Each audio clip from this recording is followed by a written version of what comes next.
Hello everyone, welcome to the channel. Interesting news, and I've been thinking about this for a number of weeks now. It's currently the beginning of April 2026. 1 month ago, a guideline from the government was issued to protect against hate speech. I understand that, that's a good thing. There's nothing worse than hate speech. However, this is very specific to protect against hate speech to the Islam religion. Now we know that Islam religion is driven by the Muslim community and they support the voice of Allah and all that good stuff. I don't profess to really want to understand it, but it is what it is. So this guideline protects one particular religion, and it controls certain levels of free speech. Free speech apparently has not been compromised, but when it comes to Islam, it's a bit tighter controlled in this guideline than any other religion. So what it's actually doing is it's protecting a particular culture, a particular theology that drives forward a particular religion. Yes? So it's protecting something. In my previous videos regarding the future of dogs in the UK and that the Muslim society does not appreciate pets at home, yes, such as dogs. They see them as dirty animals and whatever, but they're okay for working dogs or worker dogs, yeah, but they're not, it shouldn't be pets, and that they shouldn't be in cafes and all that kind of thing.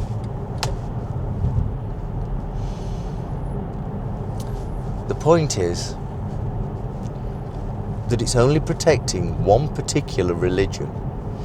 And through the passage of time,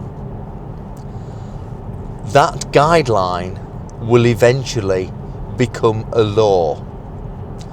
And then you'll end up standing in court because you gave your opinion to a particular subject associated to that, and you shouldn't have used your right to free speech on that particular subject. So that will give that religion a stronger hold in the UK. My point here is that through the passage of time, when it becomes a law, that's when they will get a stranglehold in the UK and start controlling other laws where you can't take your dog, or in areas of the UK you cannot own a dog, because there are certain areas illegally today where they don't want you to be taking your dog. Yes, in certain areas of cities where it's a high Muslim community. You know, there's banners up on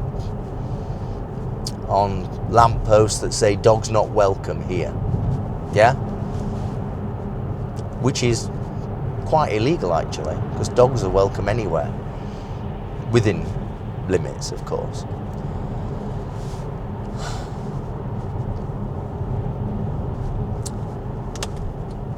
So I'm wanting to know what your thoughts are.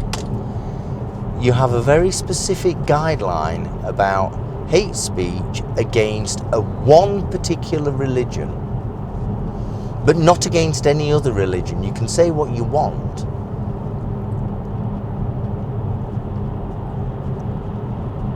What do you think? And I know I get lots and lots of comments on this particular subject on the channel where people really stand up.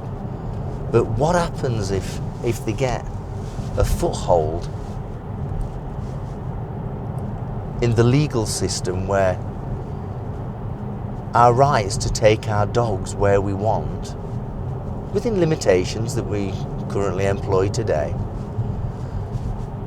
What are we going to do? What are we going to do? where my rights as a Christian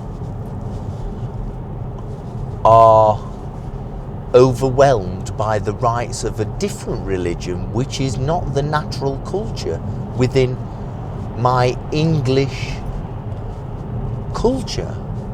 Yeah? Let me just move out of the way of this motorbike. Tell me your thoughts. And is this, and you know, I'm going to say it as I see it. Will this be just one more step towards Sharia law? Where if that takes a hold in certain councils across certain cities, does that mean dogs won't be welcome in those cities unless they're working dogs? I don't know. You tell me. How would you feel about that? If you lived in a city where it was a majority vote of, let's say, the Muslim society that lives there, and then they started bringing in local laws that you can't take your dog here and you can't take your dog there, and if you want to take your dog somewhere, go out to the countryside where it's too white.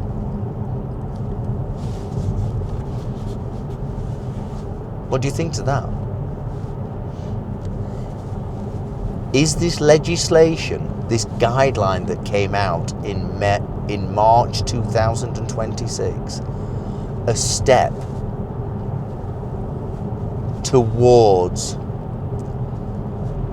a society where dogs are no longer welcome? How do we stop this guideline from going any further? That's what you need to be thinking about. In 20 years' time, the English culture could be dead. And this is another point. Do you know, when I've worked in a couple of countries. I've worked over in Europe, and I've worked in the Middle East. When I worked there, I classed myself as English. I didn't class myself as European, as Estonian. Yeah? I said to everybody that I was English, and I am a guest in Estonia. Can I just ask this? This is a bit of an interesting one. If I had Pakistani heritage, and I'm not digging at Pakistani heritage, yeah, or the people that are Pakistani, yeah, I have many Pakistani friends. In England, my Pakistani friends call themselves English. But when they go to Pakistan to visit family, they call themselves Pakistani. They don't call themselves English, and they're neither a guest in their Pakistan country. I'm just saying, yeah? When I go anywhere, and I'll be going over to America, I will be telling them that I'm English. I don't say that I'm an American. Yeah? I'm a guest in their country. I am a guest in their country, but I'm English. My heritage is English.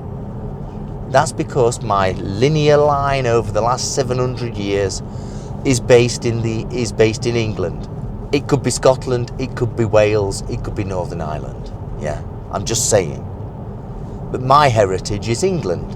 I'm English. I don't go saying anything else when I go into other countries. But I guess my Pakistani friends, when they go over to Pakistan, they say they're Pakistani. Isn't that strange when they were born in England and they class themselves in England as English? What do you think to that one? I'd love to know what your thoughts are.